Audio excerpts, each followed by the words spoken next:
Okay. Apparently, we are now live. Great. Okay. Awesome. Well, So, hello. Everybody, this is Glass Half Dead, as I'm sure you're aware, because this is my channel.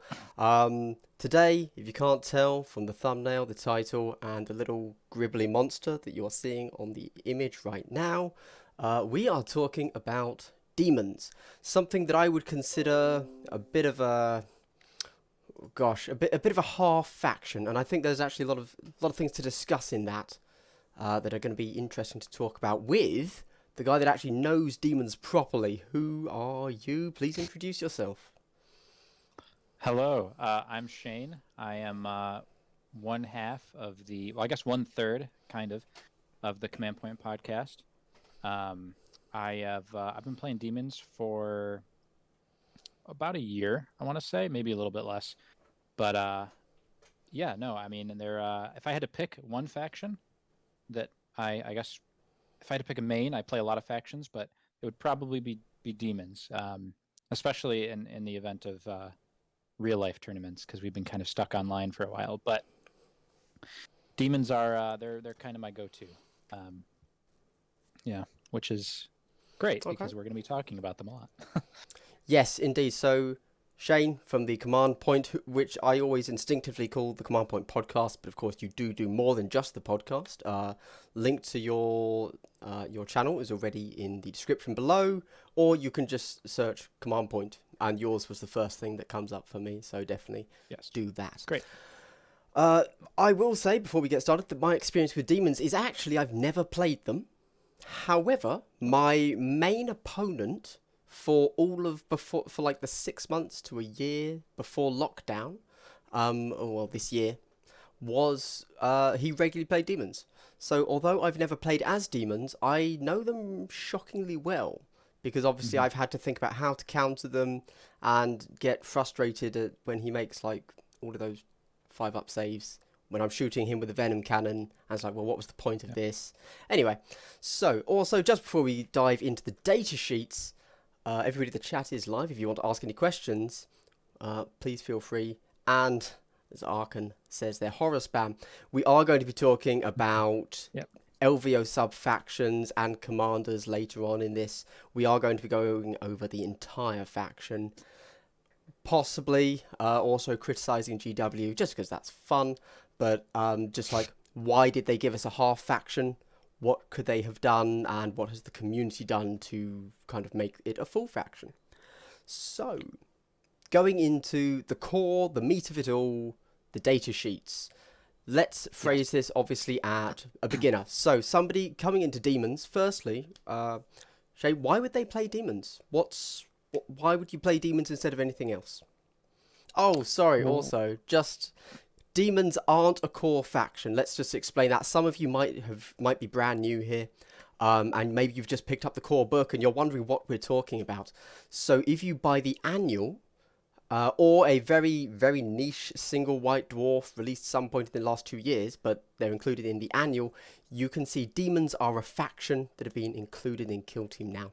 Right, with that out of the way, why would I play demons? well, assuming you aren't just in it for the lore and you just really like the aesthetic of them, and I guess the other chaos stuff just isn't doing it for you. Um, from a playstyle perspective, the way that I kind of look at factions is there has to be something unique to them that sets them apart playstyle wise that would draw a player to actually want to use this faction. And for demons, they do offer some mechanics that are strictly unique to them. Oh, there we go. There goes my Yeah. camera. That are strictly unique to them. That I mean, basically are like I'm referring to the horrors, obviously. This the split Yeah. mechanic, and that is in addition to them being one of the killiest hordes in the game. I would say right up there with Gene Stealer Cult and like orcs. I would suppose are also up there. Their killing power is really impressive, but I would say it's the horrors that really make demons a unique faction in practice. Mm. They are also, I believe, the only T3 5-up in Vuln save. Everything else Really? tends well. So you've got Rax who are T4, or you've T4. got Zangors who are T4.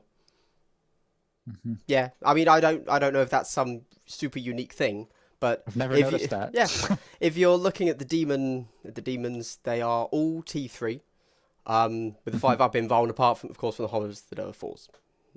So yeah. The Plague Bearers are T4. Oh, they are. Okay. Yep, Yes. you're right. Yes. Okay. So, what is well, should we just go over the data sheets then, so that everybody knows what we're Sure. talking about? Because even though they all have a very similar rule set, stat line, they are all unique. They all have a different purpose on the board. So, where would you like to start? I guess we can start with Bloodletters. I think that's the first thing that people are drawn to before Sure. they because it's the simplest data sheet that is not a horror, meaning like when you see the horror data sheets, it's like paragraphs almost, like as far as a data sheet goes, and it can be a little intimidating. But the Bloodletters are pretty straightforward, and in a lot of cases they're going to end up being like your main chaff. So Bloodletters, they have 6-inch movement. You know, their strength 4, toughness 3. They've got that 5-up invuln, which is really nice. And they carry around and their leadership 7. That's going to be a thing that's every single demon, every model that you can take for the faction is LD7. This is pretty important when it comes to their weaknesses, but we'll talk about that later. They carry around a Hellblade, which is strength user AP3, 1 damage, but on a wound roll of 6, it increases the damage characteristic by 1 of that weapon. And they have I'm forgetting the name of the actual ability right now. It's basically the Zealot Specialism. Every single Bloodletter is like a Zealot spec. When they successfully Unstoppable charge... ferocity. Yes. Yeah. When they successfully charge, they add 1 to their attacks characteristic, which is normally 1, so they go to 2 on the charge, and they add 1 to their strength. So they go up to strength 5. This is a 7-point model. Yeah, and they can also take a Bloodletter Icon Bearer, 1 of those. They can take 1 Bloodletter Horn Blower, and they can take a Blood Reaper, just 1 again. So the Icon Bearer is the guy holding the big flag, the big banner. I'm sure anybody who's played against demons has probably seen this guy. Extremely easy to shoot. Also, totally fair to just cut that pole off and just put the icon right on his hand. I'd say I'd have no issues with that. Yeah, I wouldn't either. I personally have mine soaring very high in the sky, but from a if you're trying to model for advantage, it's probably not the best way to go about it. No. But the Bloodletter Icon Bearer is an additional 4 points, so he comes out to 11 when you give him the icon. This basically creates a 6-inch bubble around him, or 6-inch radius rather, that any Bloodletters within 6 inches of him reroll charges. This is really good, especially paired with the Bloodletter Hornblower, who comes out to 10 points, so 3 points more. And he also has a 6-inch radius that every Bloodletter within 6 inches is +1 to their advance and charge rolls. So pairing these guys together, you create basically this 12-inch bubble around them where you are extremely good at getting into combat, which they don't have any ranged capabilities. So getting into combat is pretty important for demons, for Bloodletters specifically. And I'm trying to think, and the Blood Reaper is the same, he just has 1 extra attack. Yes. Yeah. So obviously a great candidate for a combat specialist there. Yes. Alternatively, what I usually do is I make one of my regular Bloodletters combat specialist. Then I've got 2 guys that can get 3 attacks, which is it's pretty nice. Awesome. And of course we do have your list, so we will go over them properly a bit later on. But yeah. Yes. I will say that Bloodletters at 7 points, probably as far as points cost efficiency goes, is for pure killing power, one of the killiest, if not the killiest 7-point model in the game. The potential to get strength 5, AP3, 3 attacks that could hypothetically do 3 damage, that's a lot of value for 7 points on a model that could be rerolling charges. It could be +1. There's the aura part that's going to be pretty huge when it comes to moving around the board and actually achieving that kind of maximum efficiency. But yeah. Now, you said that you could potentially be doing 3 damage. Of course, the way their what's it called, the Hellblade is worded, Yes. is you get +1 if you roll a 6. But of course, it's 1 damage normally. You said. Yeah. How do you end up at 3? So there is a tactic for the Bloodletters that is 1 CP called Cleaving Blow, and you pop that before attacking with a Bloodletter, and it adds 1 to the damage characteristic of the Hellblade for that model. So if you pop that tactic and then you get the 6 on the wound roll, then you're looking at 3 damage. Awesome. And I don't know about you, but I think just going over the datasheet, that's kind of it, right? It's a relatively simple model. Yeah, we're not, before we get into like tactics, strategy, it's just that's the Bloodletter. Yeah. Yep. Okay. Pretty cut and dry. Yeah. Yeah. Oh, I suppose we will say the specialisms they can take, just because I think one of the things that trick a lot of people up is you can't be a zealot. Yep. That's just something to throw out there. Yeah. But no demon can be a zealot. Which I've definitely played against my opponent, where he ran zealots, because you hear demon, you just assume it's a close combat army. Of course they can run zealots, but they can't. Yes, which is bizarre. No. Okay, so yeah, Bloodletter. Would you ever make a list without a Bloodletter on, assuming ignoring LVO subfactions, which we'll cover in a moment? I've tried it. Okay. I've tried it on formats with just hold without a kill primary, where I've basically done a similar thing to my current list, but only plague bearers with the horrors, and they are a lot more survivable. Yeah. But it's in a vacuum, I prefer Bloodletters. Sure.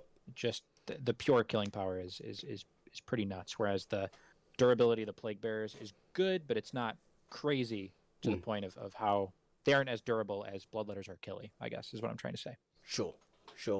Yeah, I mean, that 5-up invuln save can be very swingy. Yeah. Yes. Yeah.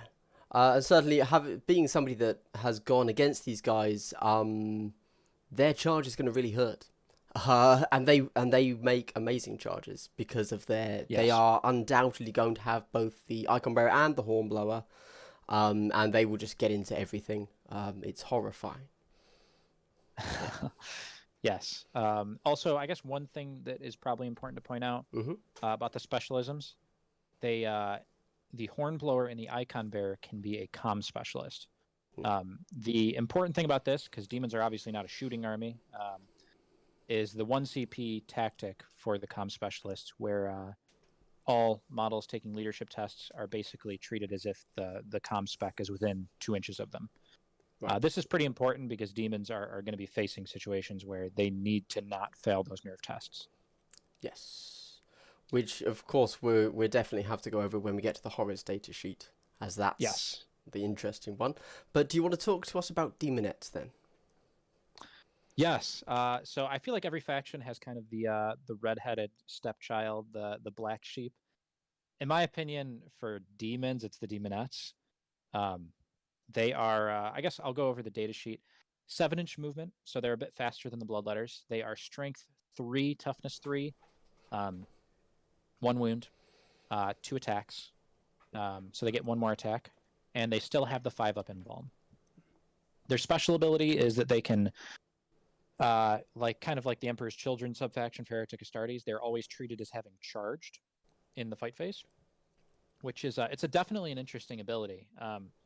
And it's something that I think probably hasn't been looked at enough for Heretic Astartes, but as far as the Demonets go, they have no way, they have no mechanism. Like you said, they can't be a zealot. Their weapon is strength user, AP 1, 1 damage. So they have no mechanism to get to strength 4. And they're still 7 points, so you're directly comparing them to a Bloodletter. They have their Icon Bearer and their Hornblower. The Hornblower is going to be the same for every type of demon. It's always +1 to advance and charge, but the Icon for the Demonets is on a wound roll of a 6-up. If they're within 6 inches of the icon of Slanesh, the attack inflicts a mortal wound. Right. It's I don't really like Demonets. If you do the math on them, comparing them to Bloodletters almost always outperform. There are some niche circumstances. I think I've read that Demonets have the better matchup against like Harlequins, but it's not better enough that you would put Demonets onto your roster. I personally, I mean, I'm sure there's you could maybe try to finagle a build with the icon at 125 points where you just have a lot of Demonets and you're kind of fishing for those mortals. I personally don't ever run Demonets. I've experimented with a single Aloris, which is like the sergeant model for the Demonets, and it's oftentimes pretty underwhelming. Strength 3, 1 damage. I guess I should talk about their weapon.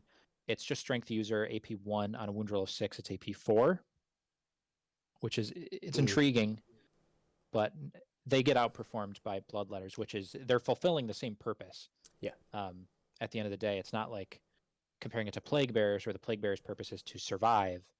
Both Demonets and Bloodletters are just melee, squishy models that run at you and try to kill you, and Bloodletters are just better at killing you. So, was there anything else you wanted to? Did you have any thoughts about the Demonets? Not hugely. So the only kind of thing is, I suppose we could talk a little bit about the difference there between a Hellblade and rolling a 6 on the piercing claws. So the Hellblade, as we said, is naturally an AP -3. Getting a 6 on the piercing claws makes it AP -4. The chances when you're going to want AP -4 in Kill Team are so minuscule that it's really not worth it. And you said there was a tactic that allows you to mortal wound with them? Yeah, it's their icon. If you're within 6 inches and you get that wound roll of 6, then you do a mortal wound in addition.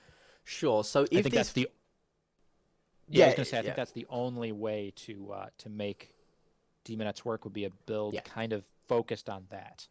Yeah, so I can see that as a concept. You're up against an army that you know is going to be bringing some pretty heavy invulns. So Custodes, Harlequins are kind of the obvious ones, Racks, whatever.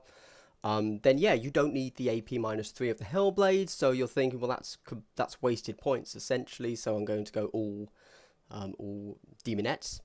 The only problem there is, of course, that we live in a world with roster, and because of that, spamming these instead of Bloodletters just doesn't seem viable to me. You're going to be wanting that natural AP -3 that you always get, not just on 6s. If, however, you're playing a one-off game, then I think that there's possibly, and you can tailor your list to very specifically attack your opponent, and you know what they're bringing, then yes, that's totally viable. Outside of that, I don't think they're useless. I think in another faction they could actually be really good, but in this faction they are directly against Bloodletters. So yeah, and I'd go for the Bloodletters. Me too. They're tough to pull off. It's just the niche situations where they are better than Bloodletters. It's not worth putting it on like a tournament roster, for instance. Definitely, and of course, the insurance of the re-rolling charges from the icon on the Bloodletters is worth its weight in gold, practically. Yes, the re-rolling charges is so huge in Kill Team. Oh, yeah, that's it. That's it for Demonets, though, I think. Basically. Yeah. Okay. Now, I've got Horrors next, but because they're such a big thing, should we jump to Plague Bearers? I was going to suggest that. Yeah, I think we should go to Plague Bearers. Because they're a nice, simple model. So, go for it. Yes. So I actually have a lot of things to say about the Plague Bearers. I know a lot of people do not run them. They are not exactly a popular choice, but I think there is a bit more to them than some people think. So first, I'll talk about the data sheet. They are weapon skill 4, ballistic skill 4. Ballistic skill doesn't matter. They don't even have a ranged option. Weapon skill 4, unfortunate, but whatever. They're strength 4, toughness 4. T4 being the big standout here. 1 wound. They get 1 attack base. LD7. And they have a 5-up invuln and a 5-up disgustingly resilient. So for 7 points, again, they are getting toughness 4, a 5-up invuln, and a 5-up feel no pain. Weirdly enough, the only model that is more durable than this for 7 points is a shield drone.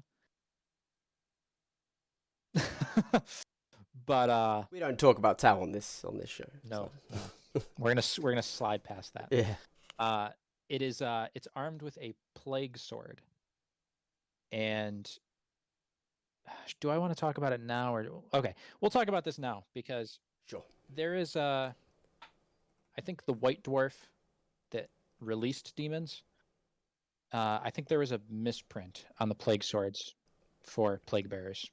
And I think when they brought it to the annual, I think they just copy and pasted. I'm shocked no one's that ever GW would do that. Yeah. No one's ever talked about this because nobody plays plague bearers. I only realized this like a month or two ago when I really started experimenting with them. Okay. So a plague sword, I'll read it as it is in the white dwarf and on the plague bearer weapon stat lines. It is strength user, AP 0, 1 damage, and you can reroll wound rolls of 1 for this weapon. Yes. So I when I first started experimenting a little bit in Big 40K not too long ago, I was playing Demons of Nurgle and I was running a lot of Plague Bearers. And I noticed that the Plague Swords for Big 40K, the ability says you can reroll all failed wound rolls. And I thought, oh, that's weird. They changed it for Kill Team. That was my first thought. And then I thought about it a little bit more, and I remembered that the only other model in Kill Team that can take a Plague Sword is a Plague Marine Champion, which he can take a Plague Knife or a Plague Sword. A Plague Knife, you can reroll wound rolls of 1. A Plague Sword, you reroll all failed wound rolls. And I was thinking about this, and I was like, is there another weapon in Kill Team where 2 different models can take it, and it's the same weapon, but it has a different ability? I couldn't find anything. And then I started cross-referencing between Kill Team and Big 40K to see if there was weapons in Big 40K and in Kill Team where they were different stat lines there or different abilities there. Again, nothing. I am almost certain that what the Plague Sword should be for Plague Bearers is reroll all failed wound rolls. That's how it is in Big 40K. That's how it is for the other Plague Swords in Kill Team.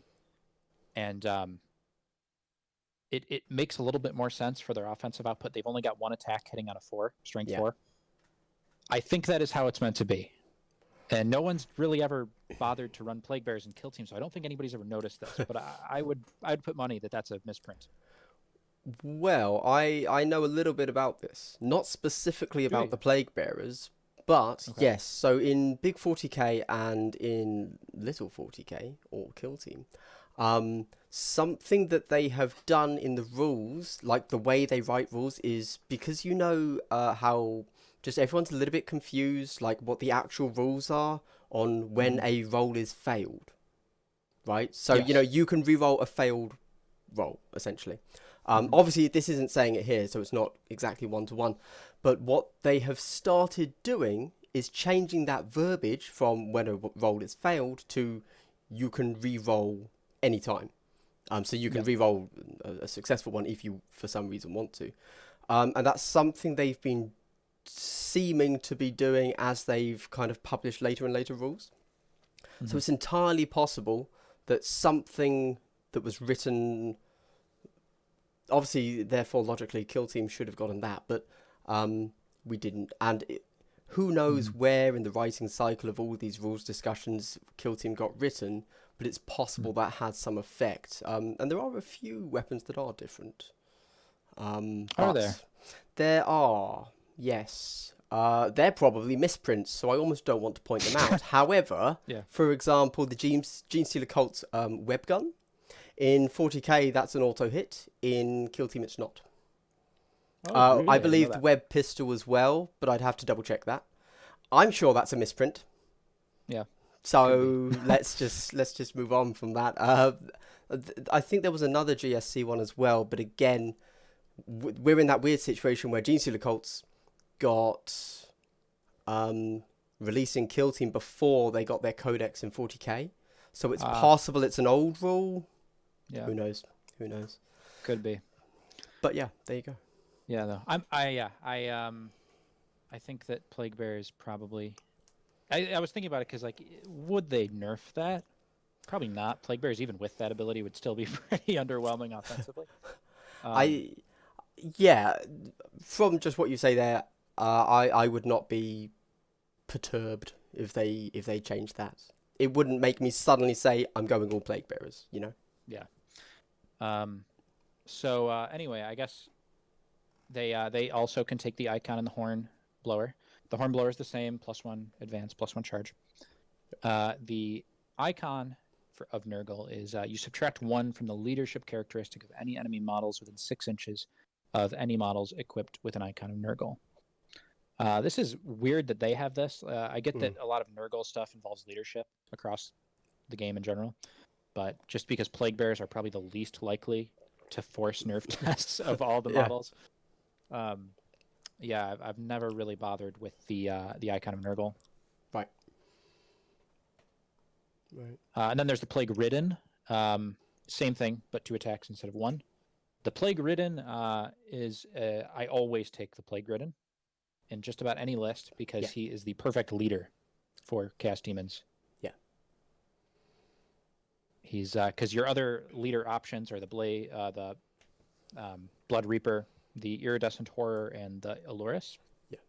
The Blood Reaper, you want to be an offensive model for your team. The Alluris, I don't want to take that anyway. And the Plague Ridden is tanky enough to actually sit back and survive, potentially. Okay, well, I'm surprised you don't want to take the Alluris. Just for 3 attacks. I mean, that's a bit of consistency.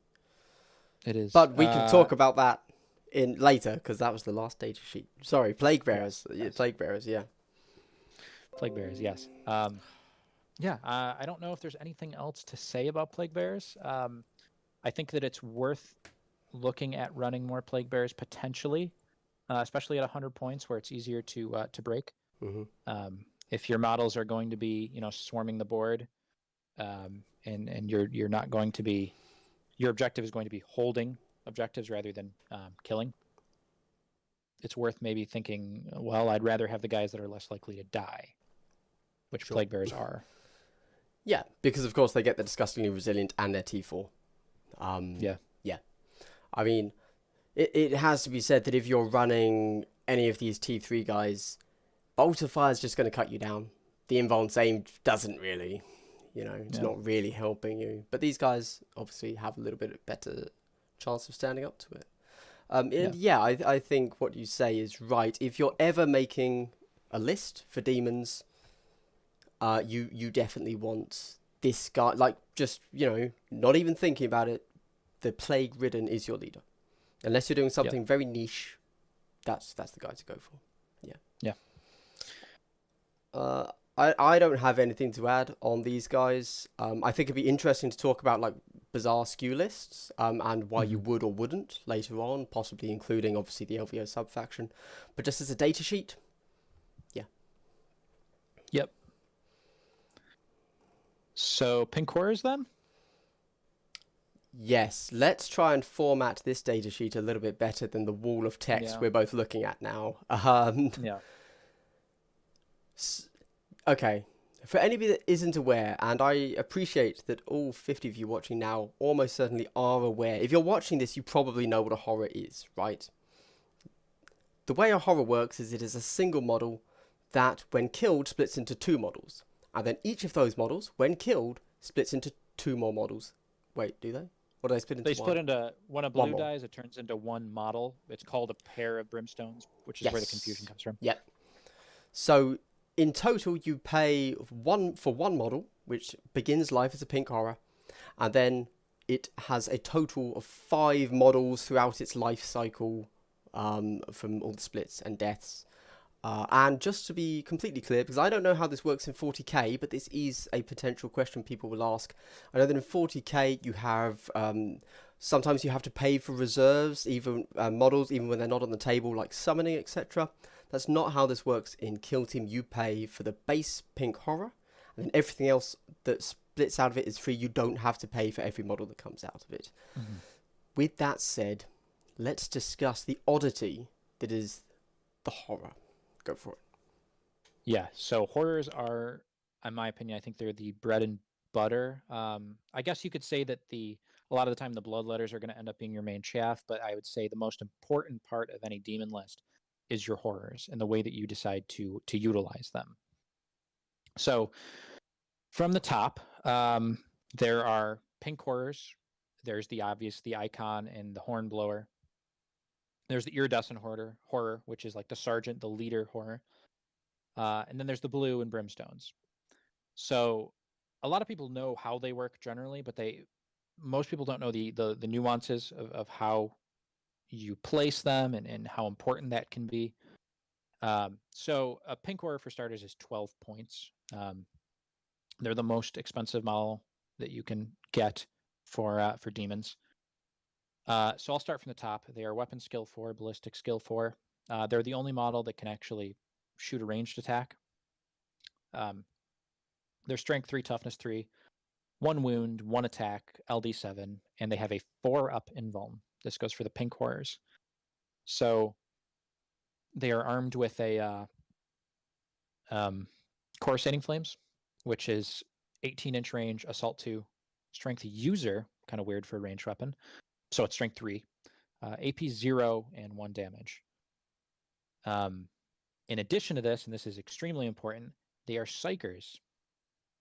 And every single thing on this data sheet is a psyker, including the blues and the brimstones. So when a pink horror, when it dies, or I suppose I should start with when it fails an armor save, your opponent does not roll an injury roll. It just pops, and it splits automatically. And what happens when it splits is you take 2 blue horrors, and you set them up within half of an inch of where the pink horror was killed.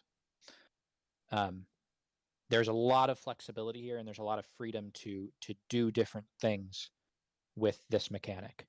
But it's important to note that when a blue horror dies, the brimstone appears exactly where the blue horror died. You don't set it up within half an inch or anywhere else. You just straight swap it.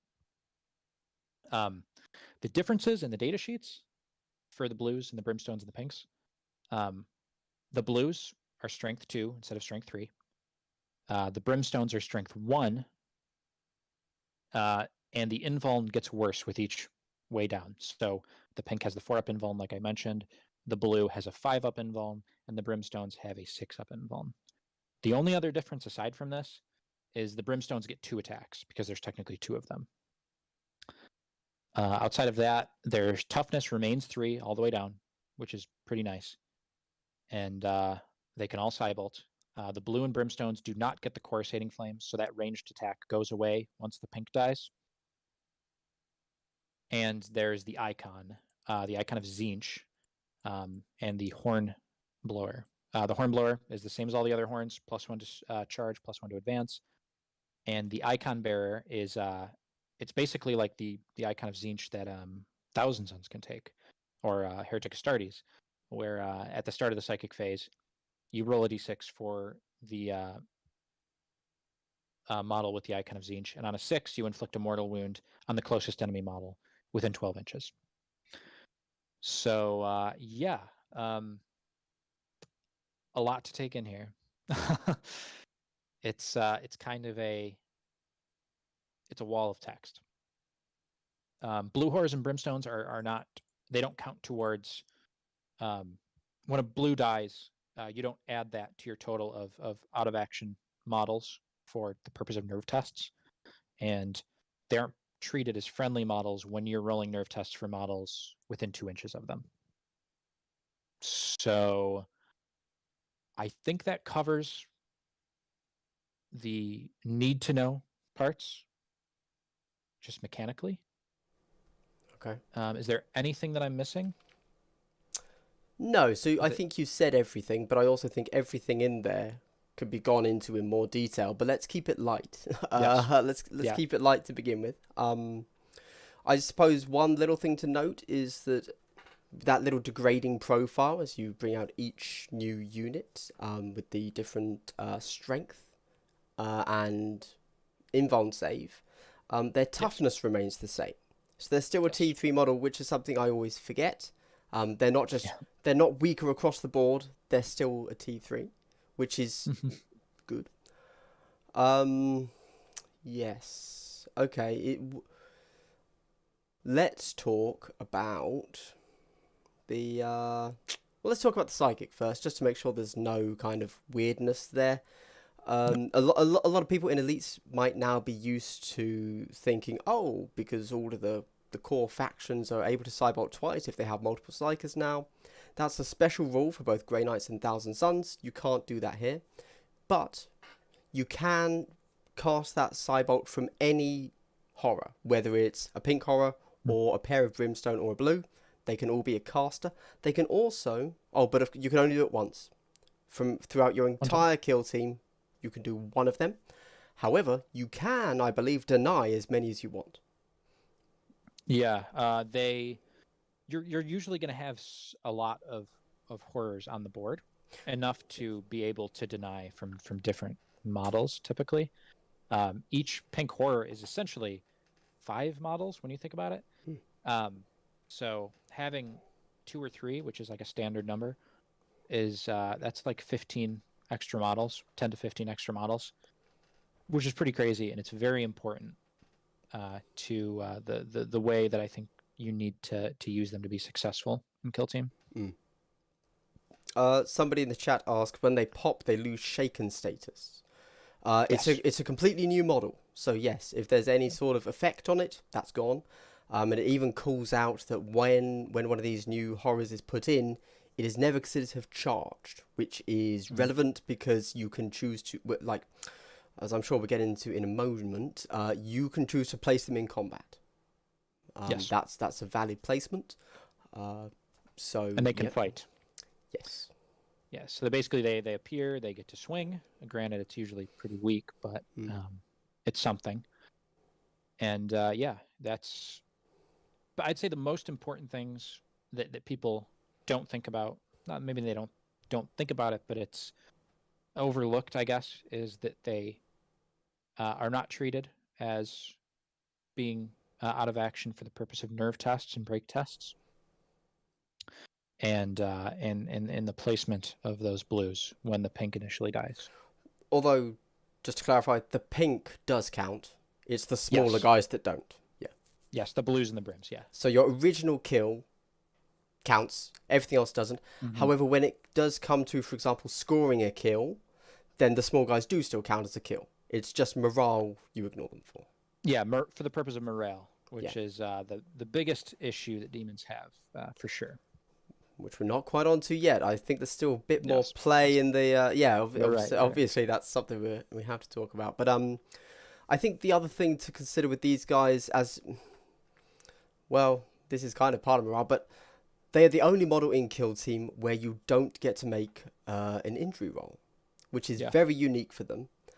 It kind of makes sense because the other unique thing about them is how much they split and how that plays into tactics. I mean, honestly, when you just look at demons on paper, I think they should have been in everybody's, like in every game, they should have been a complete meta changer.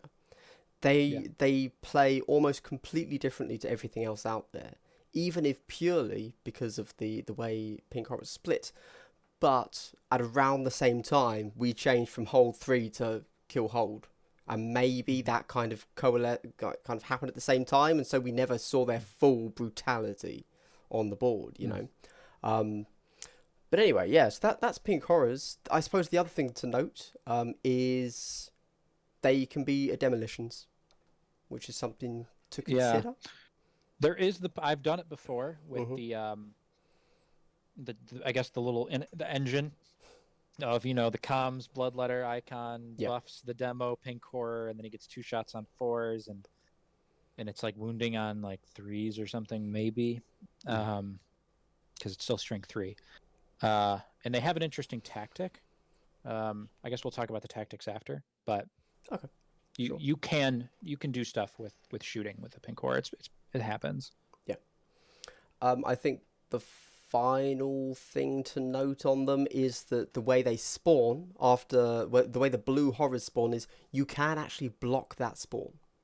So if you manage Yes. to get everybody around them, if you can't place a model, you can't place a model, and you just delete the entire potential 5-unit cascade, and you Yeah. just get I've tried It's to do that quite in a games. yeah. It's really hard, but you It can is do it. very hard. Yeah.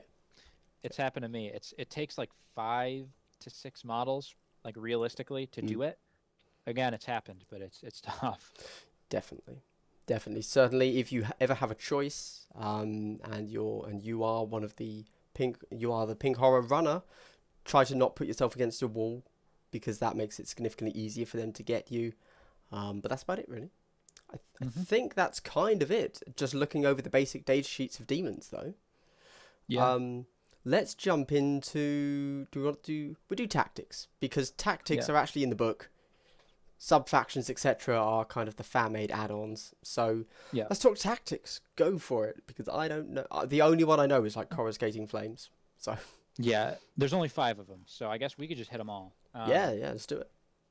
Let's start with Reality Blinks. It's a 3 CP tactic, so it's immediately going to be pretty niche. You use it when a non-horror model from your kill team would be taken out of action, and you roll a d6, and on a 4-up, the injury roll is ignored, and they're restored to 1 wound. I've never, ever used this. I was thinking it would be very interesting if you could do it on horrors, because as written, you would be able to set up the blues, and then the pink would still get to sit there. Right. But unfortunately, you can't do it with horrors, so that's very sad. But for 3 CP to still have to roll a die on a 7-point model, in all likelihood, not worth it. No, this is just kind of. I mean, this is essentially Death Denied, but 50-50. Yes. I was like, I can't see this ever being used unless you have the 3 CP banked and it's your leader, maybe. And even then, well, yeah, just lose the leader. Or potentially if it's the final round and you're on the cusp of winning, and this loss will send you over the break point, so you'd have to roll a break. Like, then it would be worth. But otherwise, super niche. Even at 2 CP. Yeah. So at 2 CP, that would be a standard tactic that most factions get access to. At 2 CP, that would actually be a little bit better than what most factions get, because in the other versions they get a flesh wound. Right. Here they would just get restored, but still it would be tough. It's a steep cost. 3 CP, even in the current games that most people are playing, where we are playing 3 CP, there are better things to spend your money on. Yeah, definitely. Cleaving Blow. This is probably the one I use the most of any of their faction tactics. We talked about it a little bit before. Use this tactic when you pick a Bloodletter model from your kill team to attack in the fight phase. You add 1 to the damage characteristic of the Hellblade. This is only 1. It's very good. It's really effective. Either you really want to kill a certain model, or you're fighting a 2-wound model, because demons don't actually have reliable multi-damage. I know that they can get the 6 on the wound roll, but sometimes you want to make sure that you get that. And when you pop this, it gives the upside of 3 damage, potentially. So I'm a big fan of it. I use it a lot when I'm spamming Bloodletters. Yeah, I don't know if there's anything else to say about it. It's very, very good. I mean, obviously, you want to stack it on the model that has, on the turn you charge, so you're getting the 2 attacks or the 3 on the combat. But yeah. Also worth noting, because they're a psychic faction, they're automatically going to be a little more starved for CP than a non-psychic faction. Right. So 1 CP tactics are really nice for that reason. When you're looking at 2 and 3 CP tactics, it's a lot harder for demons to actually use those. So when looking at, I'll go to the next one, Warp Spawned Terror. This is a 2 CP tactic. It's use this at the start of the morale phase, and you add 1 to nerve tests for enemy models that are within 3 inches of any demons. I've never used this one either. And I very rarely find myself going into morale with more than 1 CP with demons. Sure. It's just not a thing that happens too often. No, sure. I mean, if you're running, for example, potentially, the Plague Bearer with his thing, which affects morale as well, and Yeah, you put this on top, then maybe. But maybe. that's a very Unlikely. yeah.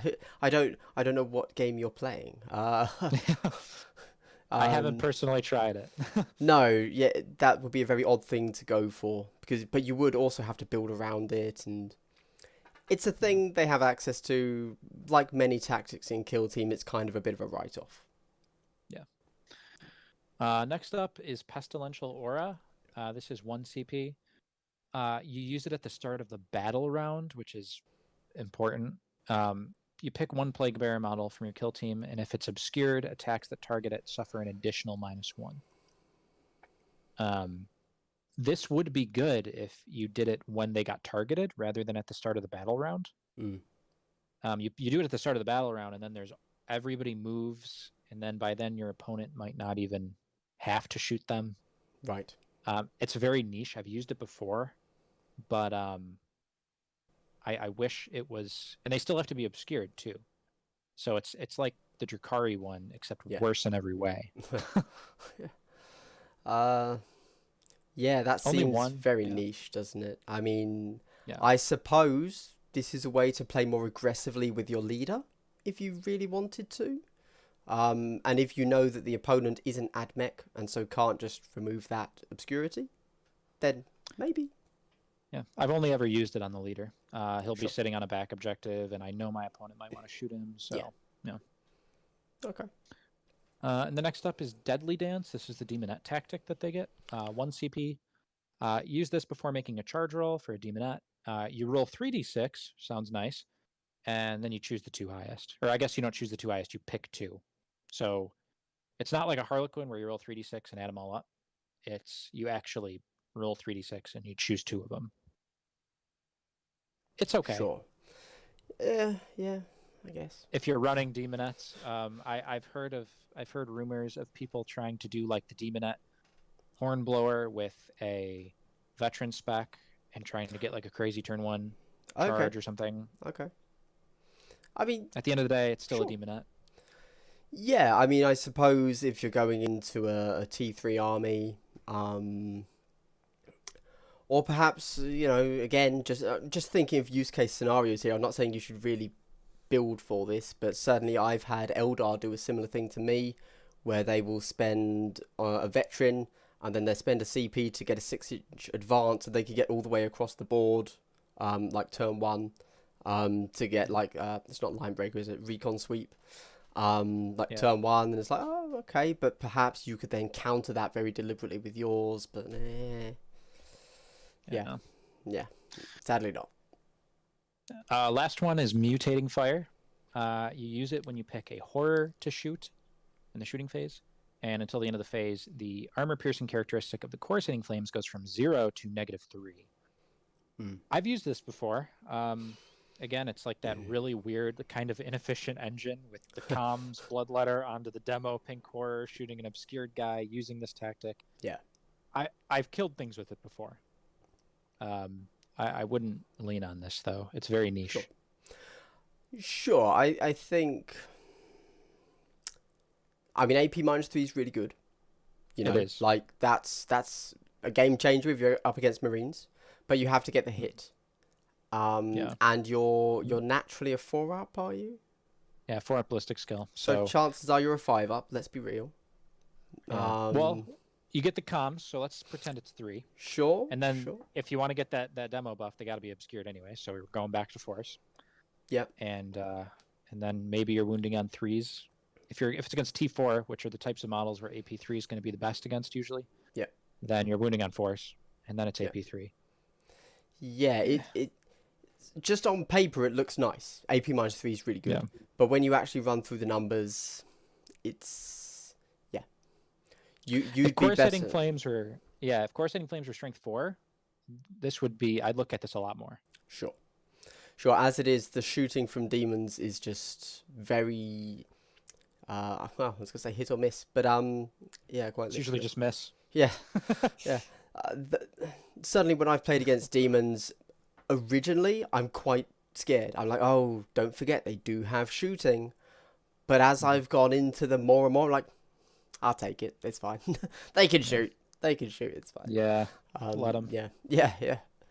And that's it. That's all the demons get. 6 tactics. Yes. 6 Um, tactics. just from a kind of a theme perspective, I do like what they did here, where every type gets 1 tactic and then there's 2 generics. Like, that's a cool idea. I wish they'd done that with other things like sub-factions as well. But I guess we will now talk... Oh, so, if you are new and you've just picked up demons because you think they're cool, that's all that comes in the book. We've covered the whole book now, I believe. You've got your data sheets and your tactics. So, before we go on to sub-factions, etc., which we're going to do very soon, shall we look at a basic list for 100 points? Sure. So normally I would discuss sub-factions first and all of that, but because technically there are none, let's look at I have to figure out how to do this. There you go, it's up. So let's look at a basic list here. This is the 100-point one, I believe, if I've put it up correctly.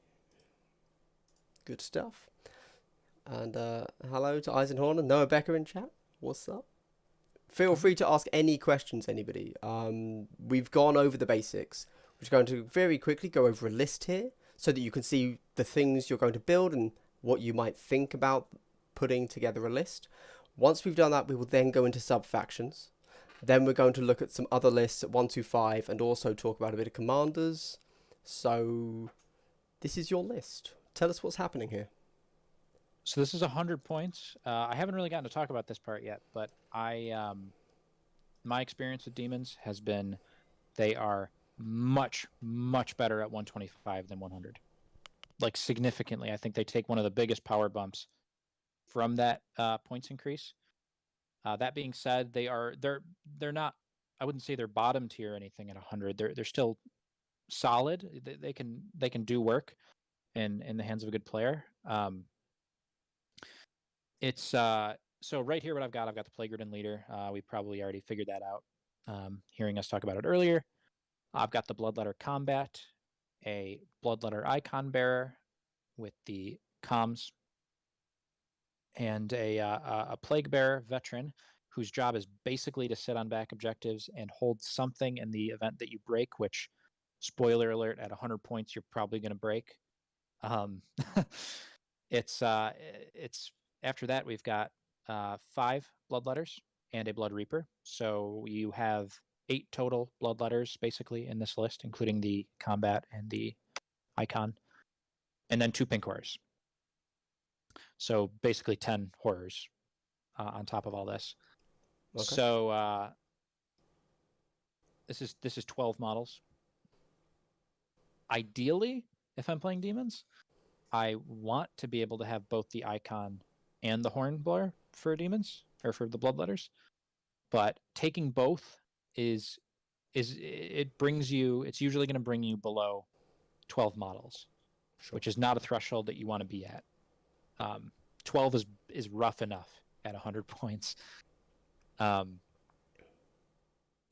with obviously I mentioned earlier, the Blood Reaper, I usually make him a non-specialist. That way I can get 2 horrors that are a little bit more threatening rather than one big super threatening horror with 4 attacks.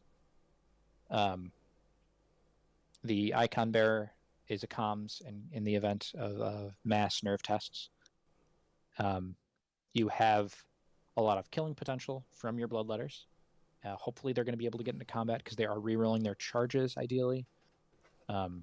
It's important in deployment to try and put your icon in the middle of your deployment zone, so that you can kind of maximize the efficiency of that 12-inch bubble. And the horrors, I guess the role of the horrors at 100 points is even more vital than it is at 125. So the key here is 7 models dead or flesh wounded is a break test. Over 4 rounds with a list that's dying as easily as this, most games you're going to break test. And it's basically the way that I've approached it is I think with your horrors you need to play as aggressively as possible. And the reason for this is you want to put your horrors in a position where your opponent is almost kind of forced to deal with them if possible. They should be your front line. They should be farther up than anybody else. Because once your pinks die, your blues appear, and then your main goal for the rest of the game should be to lock up your opponents with blues as much as possible. Because if they're killing your blues and brimstones, they aren't killing your bloodletters, they aren't killing your plague bearer, and they're not slowly breaking you. And any attacks put into the horrors past the pinks is I don't want to say wasted, but you're not getting much for it. Sure.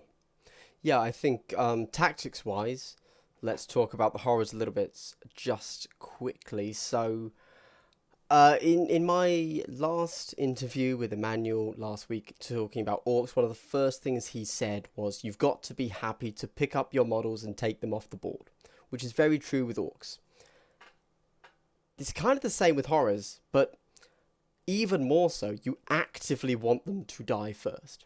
Basically. Yeah, with the orcs, you just want to not be sad when they die. With Yeah. the horrors, when they die, you're cheering. Yes. You're very happy. Because your opponent messed up and killed them first. It's like, Yeah, I guess I can, and it's interesting too to note that in combat, you're actually not allowed to if you get charged, for instance, it's not like with shooting where you can pass. If you get charged, you actually have to fight. Rules is written. So your opponent can't be like, well, I'm just not going to fight the pink aura. They have to swing at it with something. Maybe they're just going to not use their weapon. They'll use their fists to reduce the chance of killing it. But even then, they're still locked up with a horror next turn. It's just a pink. The ideal scenario that I'll paint here is you do get a charge at some point early on with a pink horror. And it gets into combat, and your opponent kills it.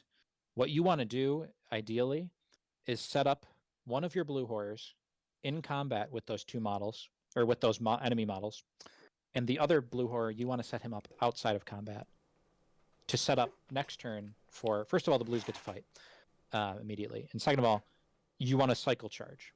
You want to keep your opponents locked down as much as possible with those blues. You want them to be forced to deal with the horrors to whatever degree that they can. This is the path to success in my opinion. If you give your opponent the options to kill your bloodletters instead of horrors, then they're typically going to go for that. Yeah. And not only are you losing important killing models, but you're slowly reaching a break test. Sure. So I suppose now I'm going to talk about my perspective on when do I kill a pink? When do I go for that kill? Because as we've just said, as the demon player, you want your horrors to die. That's basically what they're there for. Either you're charging the enemy as fast as you can with a horror, and you're hoping to tie them up, or you're deliberately putting them on points, hoping they then get popped on there so that you then get more models holding it to stop the enemy from taking the point. It's really hard to come up with a general rule on when should I kill the horror. So that's already a failed topic. I should have written something down maybe. But you really just have to play it by ear. Certainly in my games against demons, they are never the default choice. I have taught myself that just because they can shoot and psychic doesn't mean I should shoot them first. You've just got to kind of accept that, yes, you're going to get psychicked, because don't forget it's going to take you at least 3 rounds, unless you get quite lucky, to actually take one of those psychics off the board. You just kind of have to accept it. In the same way that you'd accept that from a Grey Knight player. You just, like, yep, I'm going to get psychic 3 times. Fair enough. Yep. that's just something you have to deal with, and just don't be too afraid of their shooting because they're not great at it. Luckily, It's just extra dice, basically. Sure, they might get lucky, but yeah. So yeah, that was a terrible. Yeah, just don't automatically shoot them. That's all I'm saying. If anything, avoid ever attacking them. Yes.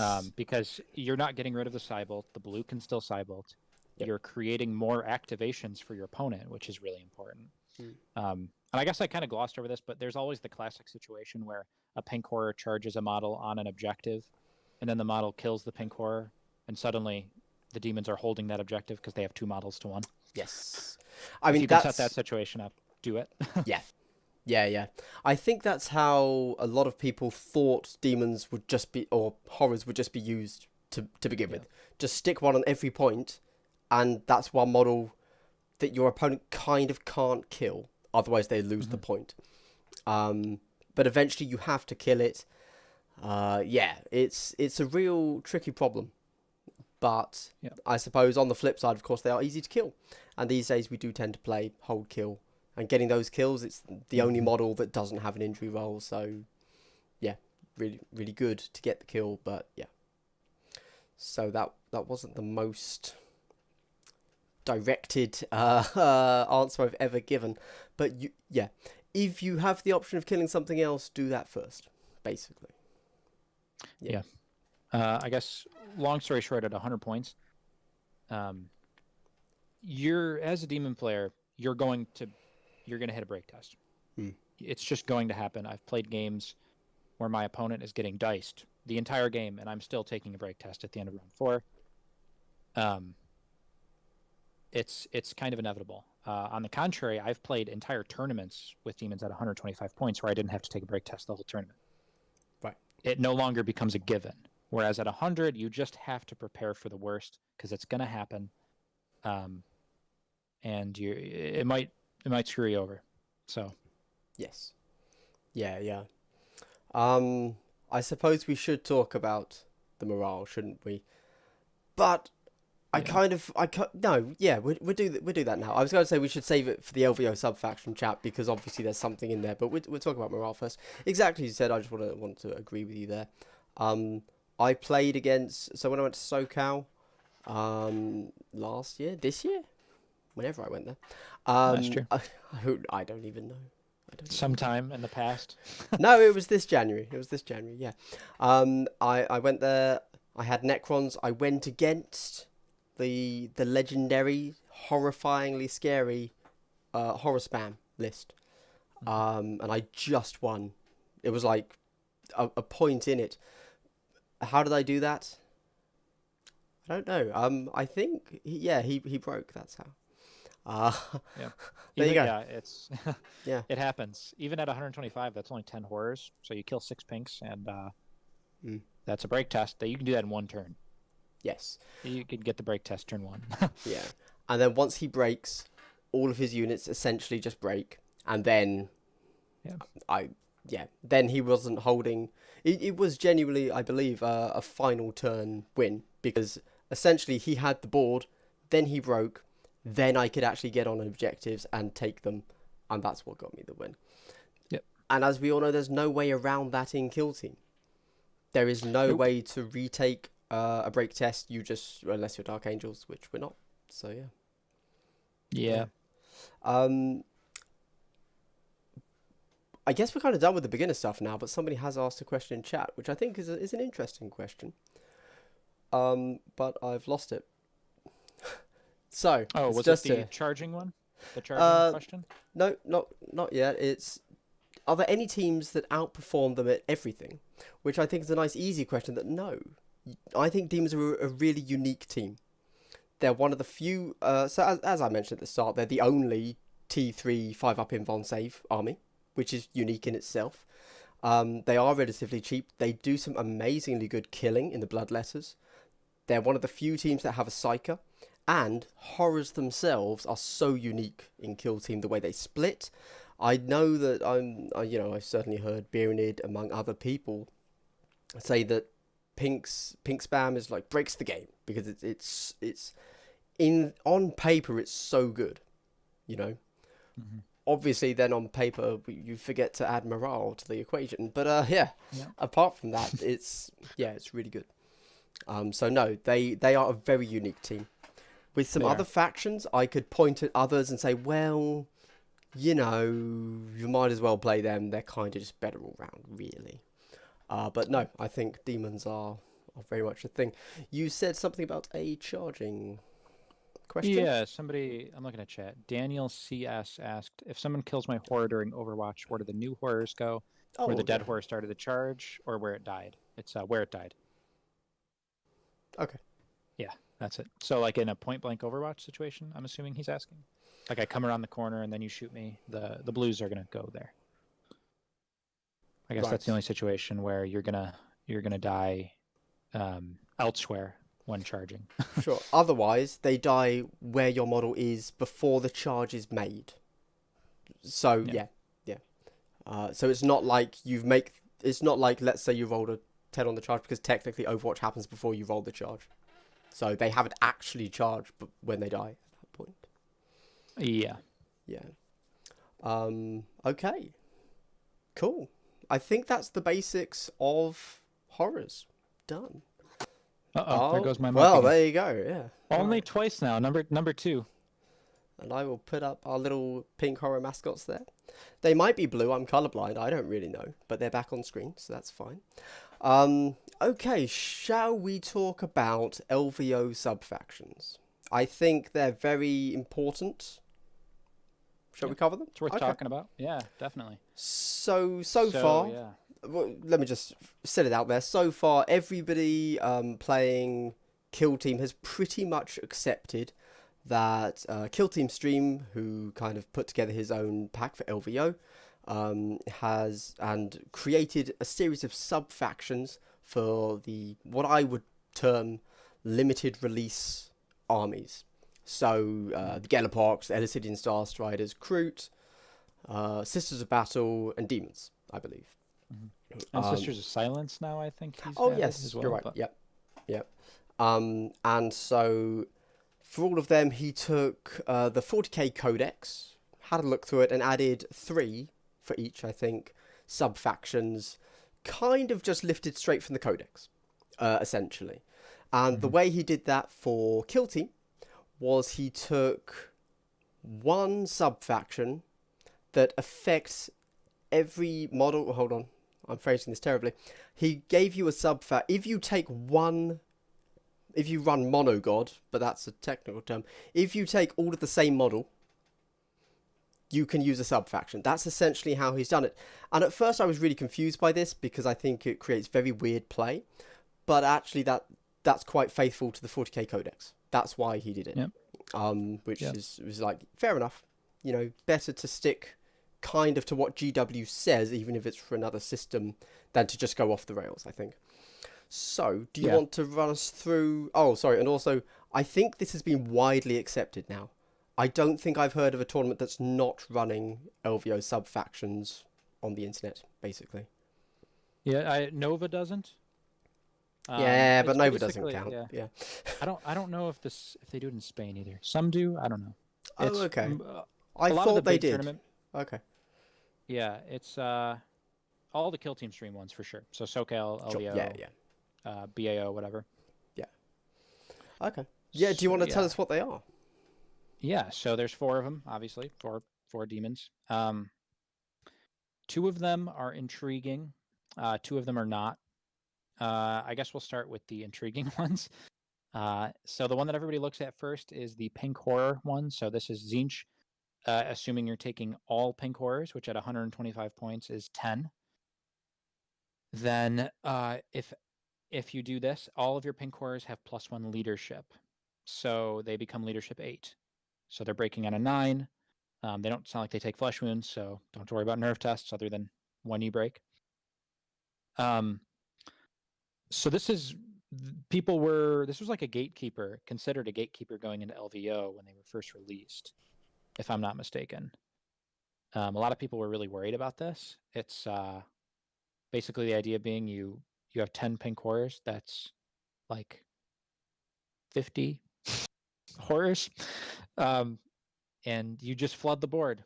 You're never going to get kill more if that's the format you're playing on. You'll hopefully get kill one, but even then, Cybolts are really inconsistent, especially when you only have one of them. You're just trying to hold more, and you're trying to do that every turn. People did this at LVO. There was at least one or two that did this, if I'm not mistaken. I don't think it's better than Mixed Demons, for what it's worth. It definitely presents a unique challenge, and there are certainly going to be matchups where this might be better than Mixed Demons, but in my opinion, it's very one note. If you're bringing it to a tournament, you're going to run into matchups that are just going to force a break test turn 1, and then who cares if you have leadership 8? Because it's basically, 4 chances at a break test. LD8 doesn't really matter at that point. You're going to eventually break, and when you do, everyone's going to die. Everyone's going to fail for the most part. You're fishing for ones. But again, it presents a very unique, interesting challenge, and I don't think there's any horde in the game that can present something quite as hoardy, I guess. Did you have any? You played them at Yes. LVO, so Yes. So I have never run them, and I've played against it once. I feel like I hate something that affects the break test because it's such a crappy roll you have to make. It's a boring roll, you know. I agree. A lot of people, for example, when looking at Kill Team, don't like the injury roll. They think it's a bad roll mechanic, and I think there's arguments for and against. But the break roll is the worst roll. Oh, and the going first roll, but let's ignore that. Yeah. It's in the top 3 worst rolls. Yes. The break roll, because there's no way to affect it, and it's basically win or lose at that point. Because you'll be so late in the game, it's almost like, well, why did I bother playing the first 45 minutes of this game just to lose now? Because suddenly my entire board breaks. That was boring. That wasn't a fun player experience. So I inherently don't like this sub-faction that just gives you +1. But if I were to ever run mono horrors, then yeah, I'll run that, I guess. Yeah, exactly. Not really another choice. So, I will say, yeah. Without the sub-faction, definitely don't do mono horrors. With it, it's still probably not the best way to run the faction. But sure, don't do it with leadership 7. God. Yeah, it's I think in hold kill it's definitely not optimal. I think if we went back to hold 3, for example, I know that Nova, I believe, is hold 3 again, but it's 100. It would be very interesting to see that at 125. If we were doing 125 hold 3, I think there might be a bit of play in it. For sure. But otherwise, nah. Yeah, the other thing, I said if you don't have the sub-faction, don't do mono demons. Don't do mono horrors. Do not do mono horrors at 100 points, because then you only need to kill 5 of them. Right. And that's just terrible. Yes. Yeah. So I guess the next intriguing one is all bloodletters. So the Khorne sub-faction. It's +1 to charge rolls, I believe. So somebody did, I think it was Sheldon did it at LVO, and he did 17 bloodletters. It's a strong, scary horde. It's a ton of bloodletters. I totally get it. And you got to kill 9 of them, or kill or flesh wound 9 of them if you have 17, which is a really good threshold to have. My issue with this is I said the horrors were 1 note. This is even more 1 note because it basically takes up your whole roster. It's what every single model does. They all do the exact same thing. There's no range threat. You give up psychic, which is one of the most important parts of demons. Once you don't have horrors, it just starts to kind of look like like Gene Stealer cult almost, but with worse leadership and no shooting. I guess you have better AP. Not really. I mean, not compared to the rock weapons, but Invuln saves. invuln saves are nice. And when you have this many bloodletters, a 5-up invuln, I mean, it's a 1 in 3 chance that you're going to save, which is, for that many bodies, it's nice. But the same applies to when you're running the mixed team at 125, where it's going to be mostly bloodletters there. Yeah. But I don't think I would not give up Pink Warriors to get +1 to charges. I guess that's really the trade-off. Sure. I suppose another way to think of it is you're really +2 to charges, and with a reroll, so you basically will get in. Like, I mean, that's what this sub-faction is, which is good. Mm-hmm. But I don't know. I don't really know how Sheldon did on his LVO turn. I know that he got knocked down, unfortunately. Like, he just missed the top 8, I believe. But I can see the power behind the list. I mean, they are very good at killing stuff. Yeah. It's gonna find things that it struggles against. If you ran all bloodletters into Necrons, you might have issues like Novak Necrons. Sure. That sounds like a nightmare. Yeah.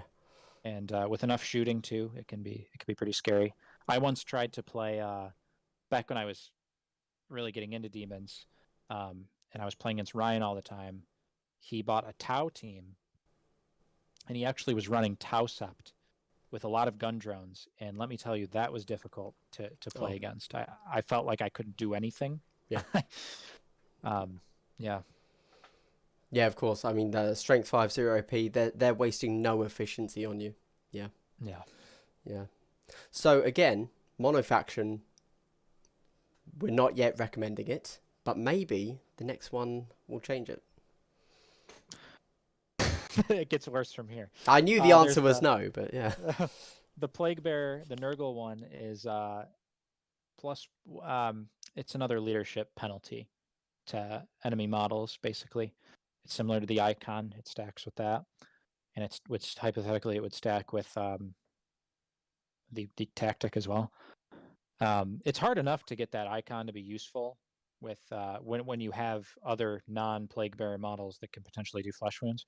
But when your entire team is Plague Bearers, it's like, you're just throwing like very weak strength 4 0 AP 1 damage attacks at people. Even if they were like reroll all failed wound rolls like a normal Plague Sword, even then I wouldn't do this. This is very bad. Not much else to say about it. I mean, it's 17 Plague Bearers. That might do okay on hold. Yeah, I guess. Maybe. Probably not. Probably not better than the Horrors, but yeah. No. Yeah, you're giving up everything, and I think if you do that, then kind of going back to one of the chat's questions there is, does any faction do demons better than demons? If you decide to go monofaction Plague Bearers, you should just run Rax. Yeah. Yeah, there you go. Maybe even like Death Guard or something. Clearly like Nurgle. Oh, sure. Yeah, no, indeed. Yeah, just run Death Guard. Yeah. Yeah. And then there's the Demonet one, the Slanesh subfaction, which is +1 to advance rolls. Do we have to talk about it? No, not really. You know, if it was advance and charge, maybe I'd look at it, but definitely not on advance. It's just, as it is, I don't even look at it. Like, I haven't even seriously considered it. If it was advance and charge, maybe I'd consider it. I probably still wouldn't like it, but yeah. Okay. This is actually like a worse version of every other horde in the game. Right. Honestly. Right. Okay. That's the LVO sub-faction. So just to kind of quickly recap, the community at large feels there's a bit of play in there between potentially the all horrors, because obviously the sub-faction there does affect your main weakness of leadership, and bloodletters, very killy. Being able to kill more, possibly a good thing. But nobody has yet to prove, it's never been proven that running monofaction works, basically. Yeah. Did we want to talk about any tactics, or should we go into the next list? Is there anything we haven't talked about demons? I don't think so. I mean, I think Okay. we've just about covered all the core things Okay. to know. And Because there are things that I want to talk about that we haven't spoken on yet, but it's kind of more 40k related and like wild speculation, frankly. okay. But yeah, okay, so I've brought up the next list for us. So this is a 1-2-5 list. Now, Yes. I agree with you. I think that demons become significantly more of a presence and a threat at 1-2-5. Tell us what's going on here. So there's a couple things you can flex in and out of here. I have, you can see the pink hornblower at the bottom. I've done him as a veteran before, just to try and vet move, get a horror in my opponent's face. And then in that situation, I just have another bloodletter instead of the plague bearer vet. But it's a very similar list to the 100 point list, except I get more bodies and I get a few more toys. So I can get the bloodletter hornblower here, to basically increase the odds of my bloodletters getting into combat, which is fantastic. It's basically my win condition. And I have one extra horror. I give him the instrument because this list always comes out to 122. So you have 3 extra points, which is coincidentally the exact amount that the instrument pink horror costs.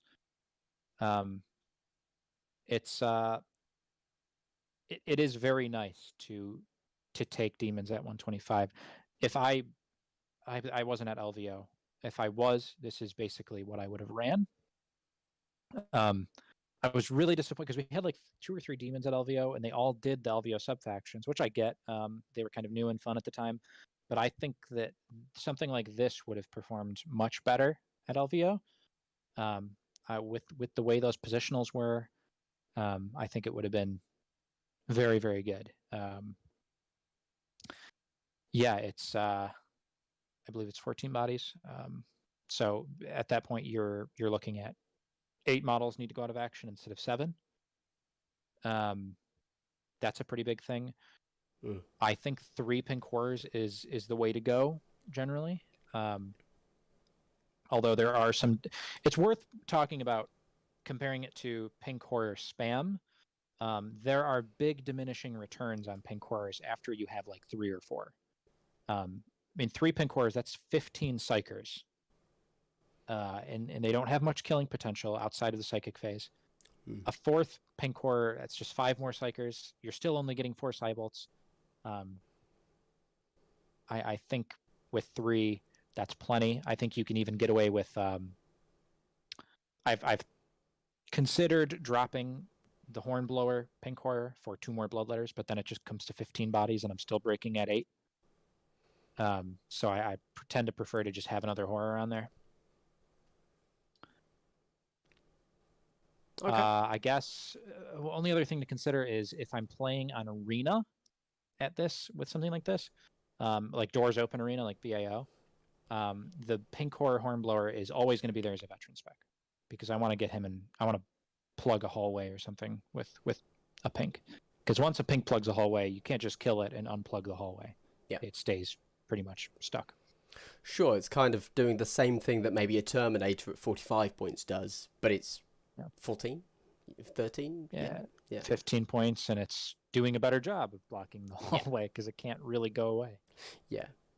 Yeah, okay. Makes sense. I suppose question I'll throw to you, you said 3 you feel is like the optimum number. Does that change based on how many objectives? Like obviously some maps only have 3, some have 4, some even have 5. Are you just always three horrors? Usually 3 horrors. I don't think I'll ever go above 3 horrors. Maybe if there's only 3 objectives, then I'll run 2 maybe. It also depends quite a bit on the deployment zone. If I'm a lot closer, I might be a little more willing to take 2 instead of 3 there as well. Really though, I think you don't need any more than that. Okay. Because once you hit 4, then you're dropping back down to 12 to 13 bodies, which is not where I want to be at 125 points. Right. Yeah, I think that's a good way to look at it. people when building lists might, for example, build to maximize to hit exactly 125.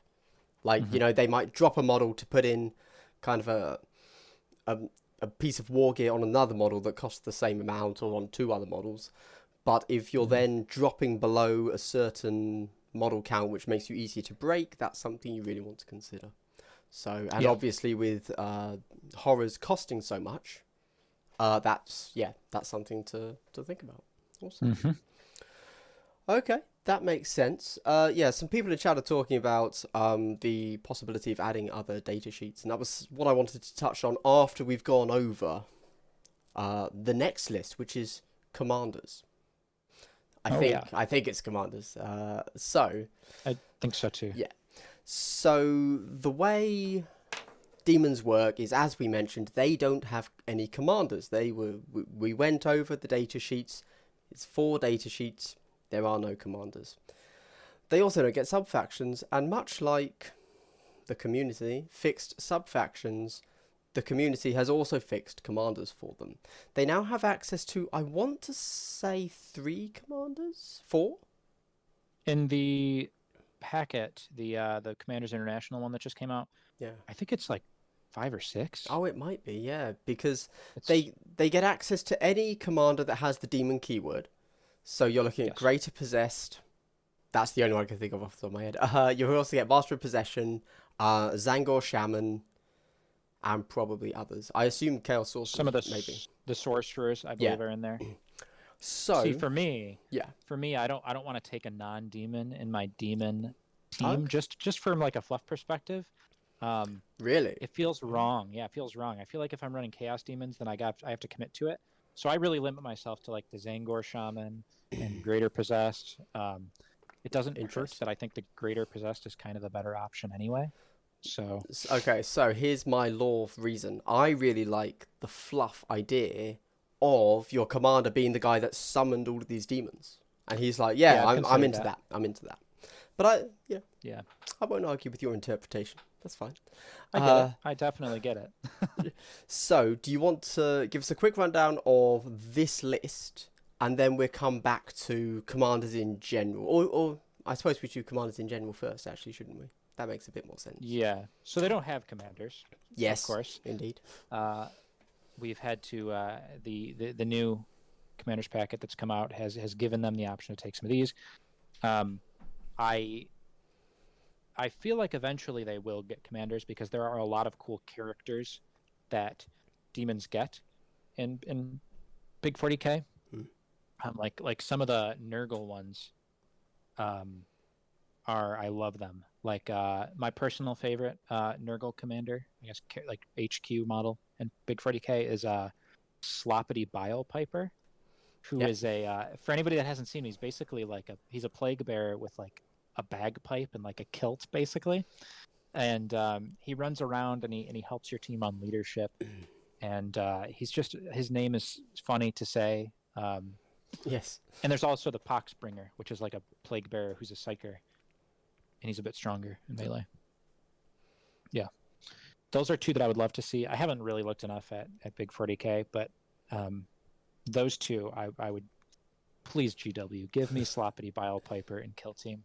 When I'm on TTS, I actually run Sloppity Bile Piper as like a veteran plague bearer. So yeah, why not? Why not, right? Yeah. No, I mean, you know, looking at what GW's already done, I wouldn't be surprised. Actually, I would. But what they could do is, you know, add 1 commander for each of the faction. What are they called? They're not called sub-factions. You know, Bloodletter. Loci, yeah. Is that what we're calling them? Okay. Sure, yeah. 1 that goes with each of the data sheets, basically. Each mark of chaos, I don't know. Yeah. Yeah, though. I guess we'll talk about this exact list, though. Okay, yep. The Possessed, I basically took my standard list, and I just put the Greater Possessed in there. So this is obviously 200 points. Battlescribe doesn't let you do this, so I had to make it so that there was 2 factions, which is why my commander's down there at the bottom. I did wonder, yeah. Yeah, so that's technically it looks like it's a separate kill team that's Heretic Astartes. Right. But yeah, it's basically my 125 point list with one less pink horror and a greater possessed. Mm. The specialisms that you can take on the greater possessed, I was interested in strength. There's only 4. You could take ferocity, fortitude, melee, and strength. He's already got 5 attacks. He's strength 5 and his weapon is strength user, so I considered if you're against T3, maybe you can go strength. But I like fortitude. I think a 6-up feel no pain is pretty nice on a 5 wound toughness 5 model. Mm. It's not huge, but it's something. You're probably going to save 1 wound almost, like statistically. There's a good chance. Basically, I drop 1 pink horror because I figured having another massive threat like that on the board makes it a little bit less necessary to have to, I guess a little bit less pressing to shove those pink horrors in your opponent's face when they also have to deal with this kind of hulking monster, Greater Possessed. And I guess also you would give him the Mark of Chaos, so you could give him an LVO subfaction. Sure. Which I didn't really consider before now, but you could give him like a Corn Mark and then run an all Bloodletter team with him. Can you give him... He might be the thing that makes Horror Spam work. Because I assume he's Leadership 9, actually, right? Yeah. And then he'd become Leadership 10. You he's become... oh, okay. He's so 8, but he goes to 9. That's as close to Unbreakable as you're going to get. That'll do it. Yeah, really. Yeah. That guy's really strong, though. He weapon skill 2, strength 5, toughness 5, 5 wounds, 5 attacks, LD8, 3-up save, and a 5-up invuln. And he has transhuman physiology, which is nice. Mm. And he has death to the false emperor, which is nice when it comes up. My favorite thing about it is his 1 CP commander tactic, Locus of Power. Basically, you if whatever keyword he is, say he's Khorne, you spend a CP at the top of the fight phase, and you add 1 to the strength characteristic of any friendly demon models within 6 inches that share his keyword. Okay, that's so cool. Your bloodletters can potentially go up to strength 6 with this 1 CP tactic, which is pretty huge against T3. No, that's really nice. Yeah. You potentially have a bunch of strength 5 attacks coming in. Yeah, and he has some semi-reliable multi-damage. His Demonic Mutations, which is his melee weapon, is strength user, so strength 5, AP -2, D3 damage.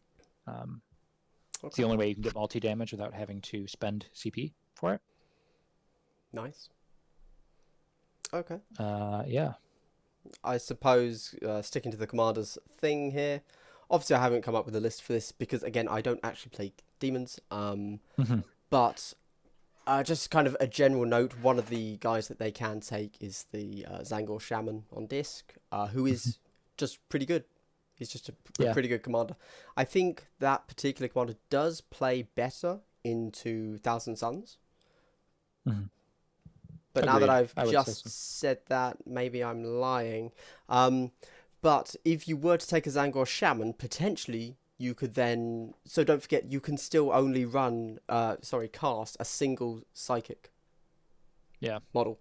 So by taking that, you would then not be able to use your Cybolt with Horrors, unless you wanted to. But that would be weird because, of course, you could... Also, they can cast 2 powers, I believe, or you have to pay these the 1 CP cost, and then you can cast Bolt of Change as well, which is D3 mortal wounds when it goes off. Yeah, I kind of strayed away from the Psychic commanders for that reason. Sure. I can only cast 1 anyway. Yes. I will say the Commanders International packet that is allowing this, unfortunately, it's only level 1 commanders. But I did have an idea with the Zangor Shaman, where if you made him a level 3, if you paid to make him level 3, with the Strategist specialism, you could give him the ability where you don't fail break tests as long as he's alive. You just auto-pass them. And then running that with all pink horrors. Yes. That's where I would consider, Okay, yeah, that makes sense, yeah. And I believe he has the Tzeentch keyword. I don't know if it's strictly Tzeentch or if it's just Horrors, but Not sure. Yeah. Then he could get an extra leadership as well, and your horrors would go up to 8. Not that it would matter because you're auto passing break tests. Yeah. Pretty interesting. That would be disgusting. It's probably for the best that we don't see that, but pretty funny to think about. Sure. So I think I don't know, the general gist I get is that at both 125 and Commanders, Demons have a bit of play. Like, I think this is a very valid list to take. I don't think anybody would look at this and say, oh, why are you taking Demons to win a tournament? They could do it. Yeah. I've never actually taken Demons to like a bigger tournament. I've only taken them to RTTs. I've taken them to one RTT. I won it, which was nice, but that was 125 LVO style. Okay. So it was last year's LVO. Right. So I think in terms of, I don't know if they're better in, I don't know enough about Commanders to say if they're better in Commanders than they are at 125. Sure. But I would say they're definitely probably better in Commanders than they are at 100. Relatively. Okay. Cool. Now, we're kind of done talking about Demons in Kill Team, so I will throw the floor open to chat. If you have any questions, even if it's something we've talked about before, you want us to go into more detail, or you just missed it, feel free to ask now, whilst we quickly meander our way over to things like 40k. So just before we get into it, neither of us are actually 40k players. Correct. But we Googled a bit. So we're basically experts now. Basically, I've played a few games with Nurgle Demons. That's what I've really gravitated towards. Sure. They are, so I guess I really enjoyed last week's episode because I'm a big Orc player too. They were like my first kill team before I played Demons, and I love the goofiness of Orcs. And for me, Nurgle in Big 40k is like, they kind of are that goofy. And Kill Team, like standard Kill Team, they're not that goofy because Plague Bearers, there's nothing really funny about them. But in Big 40k, like Sloppity Bile Piper and like the Beasts of Nurgle, these models are so funny to me, and I just enjoy it, like aesthetically. Okay. But they're a fun team to play in Big 40k. I have played them a bit. Sure. And I think just before we jump into that, just a little man, did GW now that everybody is, how long has this been going? An hour and 40 minutes. Now that everyone's an hour and 40 minutes into this chat, I think we can say GW kind of screwed up on Demons in Kill Team. It was a poor release. They literally gave us 4 data sheets and 6 tactics. It was the minimum possible effort. They just straight copy pasted. It was a bit meh. And I thought it might be fun if possibly, like one of the things that really kind of attracts people to list building in Kill Team is the ability to go ahead and add in different models, specifically elite models. I think Demons would be a prime example where you can easily flesh out the team to 8 data sheets by adding a single data sheet for each of the god factions, whatever they're called, of their more elite unit. The way you can figure out what is the elite unit, go over to the start collecting boxes, and they're all pretty obvious there. So, the Slanesh get is it a mount? A steed of Slanesh, I think? The Khorne get a Blood Crusher. This could be a big, like, 50-point model, whatever it is, who knows. And suddenly, you have list building options. Do you want to take that more elite model to do that thing, a Flamer of Tzeentch, whatever? Flamers of Tzeentch would be really cool. That's one that I've thought about in the past. It would be cool to have a Flamer for just really more ranged options. Sure. I mean, it is quite telling that I do kind of agree that they messed up a little bit on the release. It's like I don't even know if GW realized how interesting they made Horrors when they released them, because that's by far the most interesting thing about the way that they play. But beyond that, I mean, it is a shame that we don't really get to look at Demonets at all, and we barely get to look at Plague Bearers, really. Yeah. If there was some incentive to take them, that would be nice, I guess. Number 3. Yeah. obviously they're not in the kill team. We're not really going to go into each of the, bigger units' actual stat lines. It's not relevant. But just so everybody's aware, if you want to play demons and you want to just take one of those data sheets across for a kill team and add, like, I don't know, a few points to the cost of it, I don't think anybody would really have a problem with that. Like, if the next if we actually got an annual in 2020, Maybe. yeah, then I think GW would be completely missing a beat to not add in an extra data sheet for all of the demons, because it was so easy. It would be another copy paste job, and you just chuck them in, and suddenly they work, and that would be easy. However, that little rant aside, let's quickly talk about 40k. So, Yeah. I guess the first thing I wanted to say actually is demons are one of the most expensive armies to play, almost. Yeah, in retrospect, we didn't really talk about that in terms of kill team because they're kind of an expensive kill team to play. No, that's what I kind of meant. We can briefly touch on that. Yeah. Yeah. Like you need 5 boxes to play to get everything. Yeah. You can get away with the minimum, assuming that like I guess the bare minimum you could do just 2 boxes of like bloodletters if you want to just do that. Oh, okay. But to really play, oh my lord, 4, to really get the faction working as I think the best way to work them, what I had to do was basically buy a box of bloodletters, a box of pink horrors, and then unfortunately the blues and brimstones are their separate box. Yeah. So you have to get that. And even with that, that's not enough. That's only 5 pink horrors, really. Like when you factor in the blues and brimstones, you need to get a second box of those. Okay. To even utilize the other 5 pinks that are in that pink box. But yeah. Which, to quickly link to 40k, chances are, as we said earlier, the blue horrors and the brimstones don't really get used because you have to pay extra to have them as a unit, because they're in reserves and they're not worth it. So I assume you only use the pink horrors in 40k. I don't know. Yeah, I don't really know. I haven't really messed around with Zinch at all in Big 40k. I've only really touched on Nurgle. So I believe the horrors are good. Like I think or maybe I'm thinking of Flamers. Can't remember. Flamers, yeah, maybe. Oh, okay. Somebody says no, you use all of them. So there you go. All right. Okay.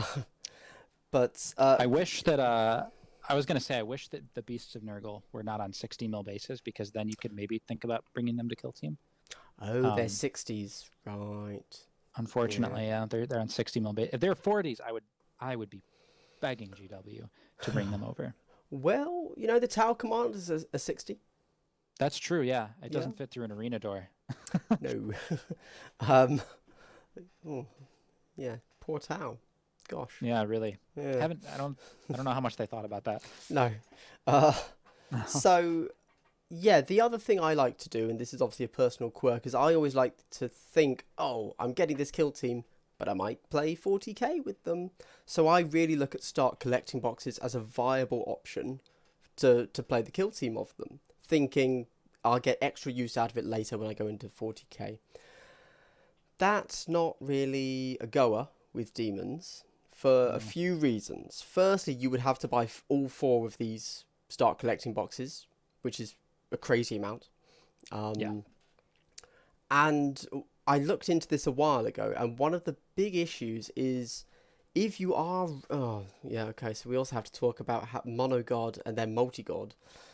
Let's say even best case scenario, you are in 40k going to run Multigod lists, so you're going to mix all of them in. You're still going to end up with units that you just don't use. So, for example, and I looked into this, and I thought it was a great idea. If you buy one of each start collecting box, you end up with actually a pretty sizable list. Why not do that? But it turns out that some of the models are basically just slightly worse versions of other models.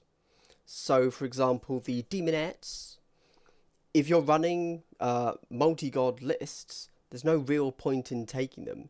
Perhaps if you're monogod, yes, you have to take them because those are your troop options.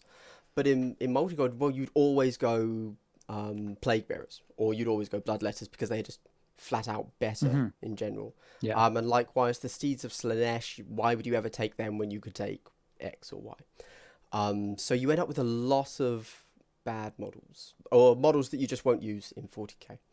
And that's not even talking about if you want to run monogod, which, and this is where I start to get a little bit out of my depth, but you can run multi-god demons. You could just run, these are demons, and you could put them all into one detachment and just say, hey, they're all running together. But that is, I believe, a very, very inefficient way of doing it. So you end up with just a bad list that you have spent significantly more on than on any other faction. So the start collecting boxes are kind of a no-go if you're going from Kill Team up to 40k. Yeah. It's those boxes. I mean, I don't even know how many, like in the Nurgle one, like how many Plague Bearers you even get out of that, like for instance. So like you really are looking at 40k for those boxes. It's I mean, it's in 40k, and it's also interesting to think that I think the most common way you're going to see demons is with like other chaos factions. Sure. I know people love to run them with Heretic Astartes, or like a lot of the Nurgle models are going to get run with Death Guard and Thousand Suns with Tzeentch and so on. It's interesting. Yeah, I see somebody in chat is saying that you get 10 Plague Bearers for out of that box, which in big 40k, the best part about Plague Bearers is getting a unit of 20, because then you get the Cloud of Flies ability. Right. So I don't even know if I'd want to run 10 Plague Bearer unit in big 40k. Sure. So then you end up buying 2 start collecting boxes, but Elliot Canada there does ask, is there a unit that you might choose as a budget option? What is the cheapest option that you could play for Kill Team? I think you probably it's the Plague Bearers, Bloodletters, Demonets are all the same cost. They're all 7. Yeah. So there's not really a budget option because the Bloodletters are already going to be part of your core anyway. If you have points left over, you usually just throw a banner on something or an icon, or I guess rather an instrument. That's usually the way I go. Like my 125 point list comes 3 points short, so I give the pink horror his instrument of Tzeentch. One thing I would say, and this is being a bit cheeky, but if you just want to pick up 2 boxes of Bloodletters, let's say, so then you have enough models to do whatever you want with. But one of the things about Chaos Demons is that they are all very, very tied in to the colour that they are. So Khorne's red, Slanesh is pink, Tzeentch is blue, Nurglings are green. If you just want to take your Bloodletters and paint most of them red because they're Bloodletters, but then paint one of them pink and call it the Allures and one of them green, I don't think anybody would have any issues with that. Like, that's one way to do it. I mean, yeah, if you're going for a budget option, just do that. Obviously, it's kind of hard to then run them as horrors, and then you'd have to split them, and the splits do go on a smaller base, I think. So yeah, that would be difficult. Yeah, but you could really run what's anything nice else. too is that those models are really nice looking too. I love the way they look. Sure. And if you're someone like me who is not good at painting, demons are really easy to paint. Yeah. Especially with the new contrast paints. Yeah. I like really tore through my Bloodletters when I was making them initially, and they look great. And you wouldn't be able to tell that it was me that painted it because they actually look kind of good on the table. Yeah. No, I think that is actually... So that's the other thing we should talk about, I suppose. Demons is the only faction that can now be played in practically everything, right? So they're Kill Team, 40k, and Sigma, which is a selling point to them. I think that's totally fair. Warcry too now. Oh, are they in Warcry? Oh, awesome. Yeah, There you go. I know Like, Tzeentch is. Tzeentch and Khorne are, I believe, like Khorne demons and Tzeentch demons oh, are. perfect. Okay. So, yeah, if you really want bang for your buck, demons Yeah. are probably the one to go for. You can suddenly play 4 systems instead of just one, which every other faction's tied into. I know that every time I start thinking about doing these interviews, and I start thinking, oh, let's talk about this kill team, I start planning out my purchases, and that's how I'm going to go broke. So I haven't bought anything yet, but Okay. demons are actually one of the factions that I would seriously consider going into big 40k. Partly because, as you say, they're really easy to paint, and I hate hobby. I hate it. I don't Yeah, me want to too. do hobby ever. I hate painting. I have the contrast paints. I'll just slap voluptuous. Pink. Yeah. Yeah, pink. Volupus. I don't even know what it's actually called, but It yeah. looks like voluptuous, which Yeah, would be that's kinda what I was funny trying think to say. about. Yeah, I'd put that on all of my Slanesh, and then I'd put Talisar Blue on all of my Tzeentch, and then, and boom, Yeah. that's an army done in minutes. Something even I could do. And then just like black and then brass, all of the weapons. Yeah. Done. Mm-hmm. So I am seriously considering them as a faction to take up, just because if I do want to play the multi-system, I can do it. And that, for me, Yeah. as somebody that values looking at different rule sets, I think that really attracts me. Yeah. Yeah. But bizarrely, because my main opponent in Kill Team regularly plays demons, I haven't really considered playing them in Kill Team, because I already kind of have access to them in that way. That's fair. I was like that with Adeptus Astartes for a long time. Yeah. Ryan really only played that for the longest time in Deathwatch. So despite not playing them, I was very familiar with their rules and how they work. Right. It's just kind of something that happens naturally, I guess. No, definitely. And then, of course, you kind of build up a burning hatred for them because because they keep beating you, and it's like, Yeah. bastards. Yeah. Okay. Awesome. Yeah, somebody in chat confirms you can play them in Warcry, which is cool. I actually didn't know that. That raises their interest level for me again, because I do like a bit of Warcry occasionally. Yeah. It's a fun game. Yeah, very quick. And I value that in my games as well.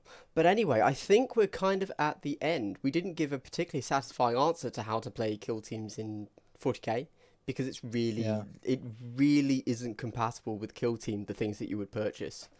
No.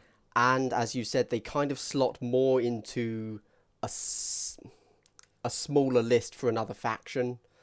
And from what I can read, going just all of them, like Chaos Demon Soup, doesn't seem to work, and you'd rather play the mono faction.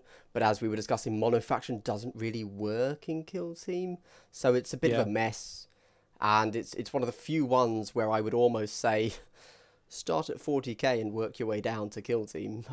Don't do it the other way round, bizarrely, because you'll end up with far too many lost models. But we're an hour and 50 in. I think we're basically done. Yeah, I think we covered just about everything. I mean, we didn't really talk about matchups, but do you have anything very quick you want to say, like good ones, bad ones? Bad ones, Grey Knights. Okay. They literally have rules to make it easier to beat you. Oh yeah, it's true. It's that's not a fun one. They're pretty good against other elite teams though, just because of Cybolts and Yes. Bloodletters are pretty good at killing elite models. Yep.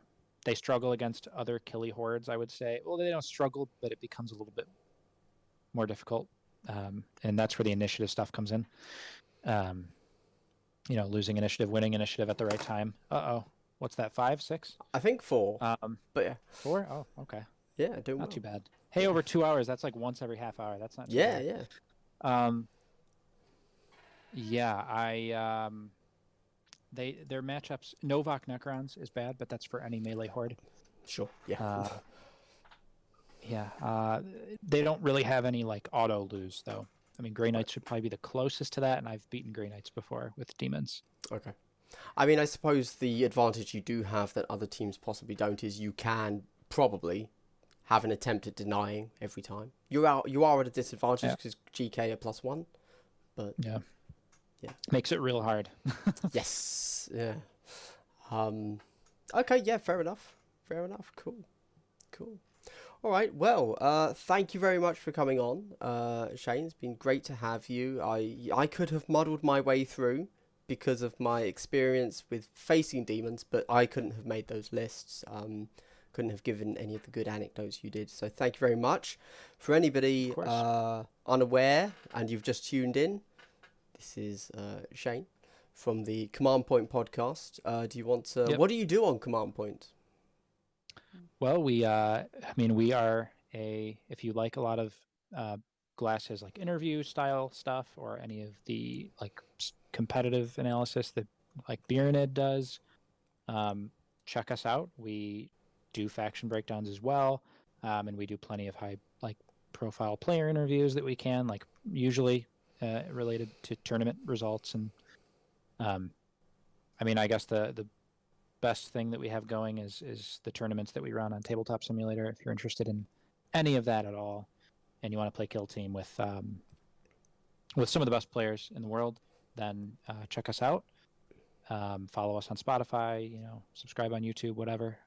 If you like Glass, you'll probably like us. So yes, and of course, as every single Warhammer channel does, you can also find tier lists there, because that's what people really want. Yes. They just want to see tier lists. Yeah. No, we do have a tier list. Yes. You obviously, just to plug you a bit more myself, I think one of the big things that you do is you've become a hub for where people can play TTS games and tournaments. You kind of made that your little niche, and yes, I pronounced niche correctly, not niche, you weirdos. Jesus Christ. That is the way to do it. So check that out. I don't have a link to your Discord, but obviously there is a link to your channel, so you can either just go over to Command Point, click on their link to their Discord, or join my Discord, and then I'll link you over there, because there is a link to you in my Discord. Certainly, I've really liked what you've done over on the TTS there. I think it's been a great way for people in lockdown to still play games.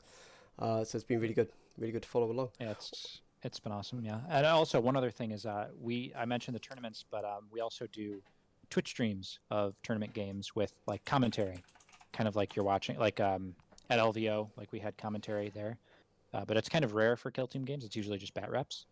I think that's a really fun way to watch the game, especially if you're kind of getting into it and you don't exactly know everything that's happening on screen just from looking at the board.